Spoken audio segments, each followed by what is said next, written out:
గతంలో ఈ వివిధ కారణాల చేత ఈ వివిధ స్కీములలో అన్కంప్లీట్ అయి ఉన్నాయో అది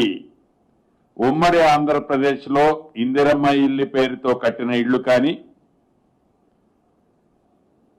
గత ప్రభుత్వంలో గృహలక్ష్మి కార్యక్రమం ద్వారా ఇచ్చిన ఇళ్లు కానీ, లేకుండా ఎవరైనా బెనిఫిషరీ తను వ్యక్తిగతంగా ఇల్లు అన్కంప్లీట్ చేసిన వాళ్ళు కానీ ఉండి ఉంటే,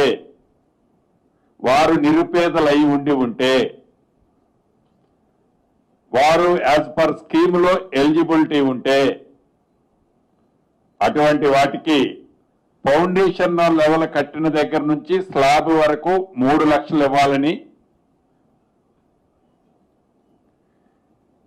వాల్స్ కట్టి స్లాబ్ వేసే వాళ్ళకి 2 లక్షల రూపాయలు ఇవ్వాలని గౌరవ ముఖ్యమంత్రి రేవంత్ రెడ్డి గారి అధ్యక్షతన జరిగిన ఈ కేబినెట్ సమావేశంలో తీర్మానం చేయడం జరిగింది.